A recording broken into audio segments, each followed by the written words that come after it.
attention, maybe not, but I've been doing like a countdown to this full moon because I kind of feel like it's a big deal.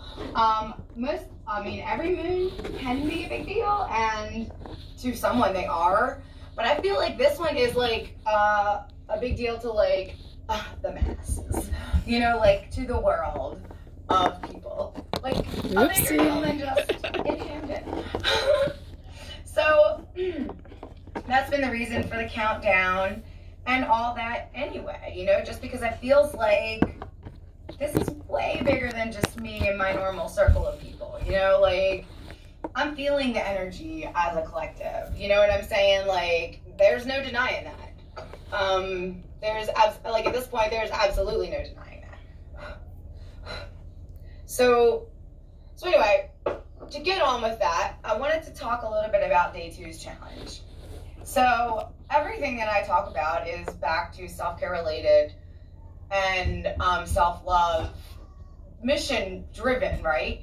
And the reason for that being is to help you connect to your higher power, which is also connected to like your intuition and gut feelings and instincts and inspired action, and then that also without doubt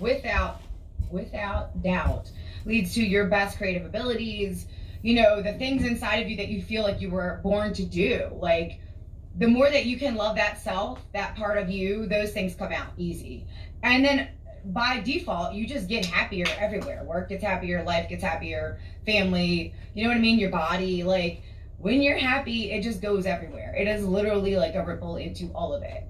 And it just starts by taking some time to like appreciate a little bit of yourself. And it comes like in moments. It doesn't have to be like a full on like party of self-love every day, even though that's delicious, but it starts small, So this is Day 2's challenge. I do a lot of this where we walk around with the kids and we'll like take a picture and put it in like shot glass and, just have it because it's pretty, right? Well, your challenge today is to do something like that. Find something pretty, a feather, even maybe a piece of jewelry with like a stone, some sticks, whatever it is that you feel called, and then set it down for yourself or hold it in your hand and take a picture of it. That's your first part of your challenge. That's your done for yourself. You have picked something up, you've decided that you want to have a picture of it for yourself, and you've taken it. Now the part that extends into into connection, the second part is, who do you think of now? When you're looking at these things, my hair's doing crazy things, sorry. Who do you think, now that you have this in your hand, or in an image, or in a glass, or in a basket, now that you have something that you're looking at, who did you just pop into your mind, right? Like, for the most part, try to stay positive. I feel like if you are looking at something that is making you happy, you're gonna go positive.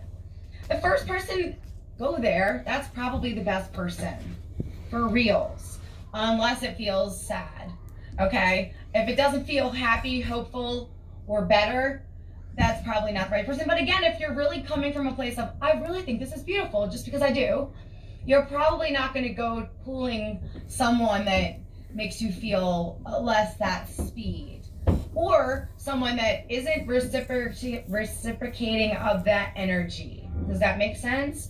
So if I see something beautiful, I'm not going to think of somebody that is constantly like abusive to me, like just as a person, like because they just don't like me. You know what I mean? I wouldn't pick up the person that's always mean to me at the bar. That's not going to do anything, even if her favorite color is purple. You know what I mean?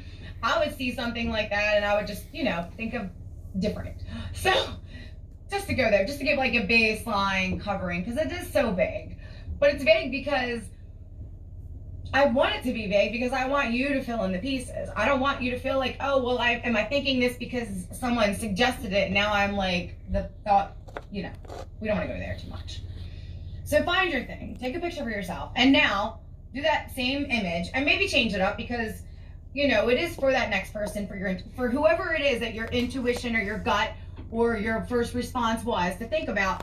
Now look at it and take your picture again, put it in your hand and just send it to them and say, hey, I thought about you when I looked at this. And you can say because XYZ, or you can say just because, or you can say because I love you, because I don't know why, I just did, and send it to them.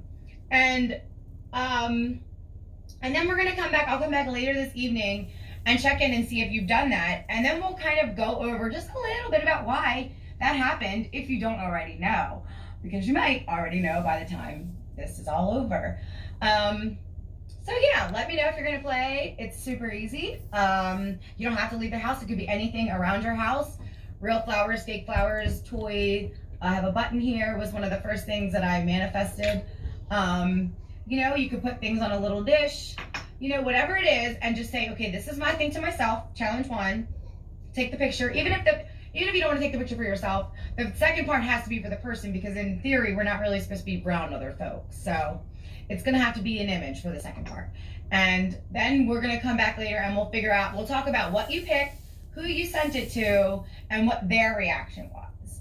And I'm super curious, and I'm betting you dollars to donuts you will find something unique for you, and probably that other person too, in this whole experience. So that is your challenge, if you accept it. And I forgot to play the song. I'm gonna play it right